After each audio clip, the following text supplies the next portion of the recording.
Petrol diesel के बढ़ रहे दामों को लेकर चित्रकूट के कांग्रेसियों द्वारा प्रदर्शन। कमल दास बापू हमारे अब भारत न्यूज उत्तर प्रदेश के हैं कमल दास बापू ने बताया कि चित्रकूट जिला कांग्रेस कमेटी के अध्यक्ष कुशल सिंह पटेल के नेतृत्व में कांग्रेसियों द्वारा पेट्रोल डीजल के बढ़ रहे दामों को लेकर कचहरी एसआई लेकर बस स्टैंड तक प्रदर्शन किया गया।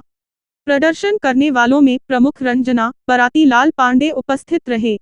कांग्रेसियों ने कहा कि जब केंद्र में कांग्रेस की सरकार थी और पेट्रोल डीजल के दाम बढ़ते थे तो भाजपा धरती और आसमान एक कर देती थी, मगर अब पेट्रोल और डीजल के दाम आसमान छू रहे हैं तो बीजेपी चुप क्यों है? वर्तमान में जो सीजन चल रहा है किसानों का चल रहा है, जुताई भी आएगी बुआई भी आएगी, सरकार ने तेल महंगा कर दिया है, तो क्या लगता है किसान विरोधी सरकार है या फिर किसान की हितैषी है सरकार? देखिए, इससे स्पष्ट होता है डीजल और पेट्रोल के दाम इतना बढ़ोतरी हो गई है, किसानों का सीजन है कि सरकार किसान विरोधी है। किसानों को सब्सिडी पर 50% की छूट देना चाहिए। इस समय सीजन आ गया है, इस महामारी में सरकार को तो टैक्स लेना ही नहीं चाहिए। किसानों का, व्यापारियों का, सबका सहयोग करना चाहिए। तो जब आपकी सरकार केंद्र में हुआ करती थी तो जो वर्तमान में कैबिनेट मंत्री हैं भाजपा सरकार में केंद्र में स्मृति ईरानी, वो बहुत जो है आरोप लगाया करती थी कि एक्साइज ड्यूटी बढ़ा दी, ये कर दी, वो कर दी तेल के दामों में। अब क्या है? देखिए, आज अंतर्राष्ट्रीय बाजार में भी तेल के दाम बहुत कम हैं। भारतीय जनता पार्टी की सरकार है, इस पर उनको जिस तरह से एक्साइज ड्यूटी बढ़ाकर ये इतना पेट्रोल डीजल के दाम बढ़ाए गए हैं, इनको वापस लेना चाहिए। जनता हित में ध्यान में रखकर इनको वापस लेना चाहिए।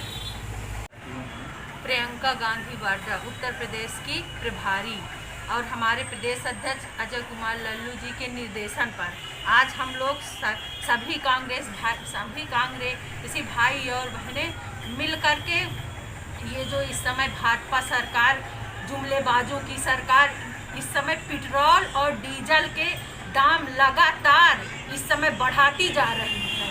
और पहली बार ऐसा हुआ है कि डीजल के दाम पेट्रोल के दाम से भी ज़्यादा कर दिए गए हैं। ये जुमलेबाजों की सरकार है, ये किसान हितैषी सरकार नहीं है, ना गरीब हितैषी सरकार है। जब चुनाव का समय आता है तो बड़ी बड़ी बातें करते हैं और बड़े बड़े वादा करते हैं, और जब इनकी सरकार बन जाती है तो ये सारे वादे भूल जाते हैं।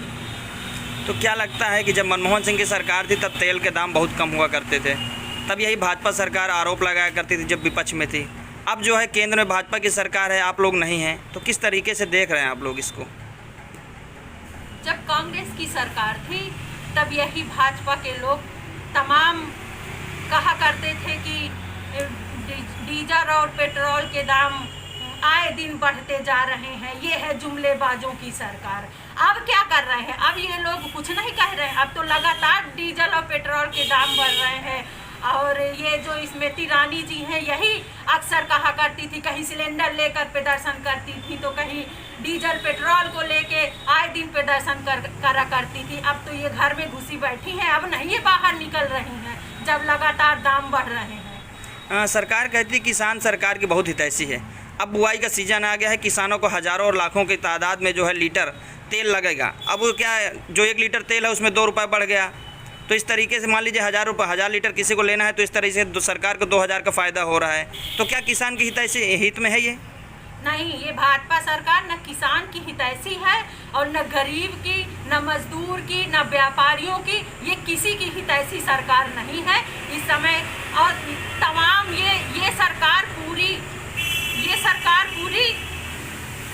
भ्रष्टाचार से लिप्त सरकार है। अभी ही तत्काल दूर न जाइए, अभी ही देख लीजिए ये जो 69,000 का जो है अभी मामला, तमाम छात्र छात्राएं दर दर की ठोकरें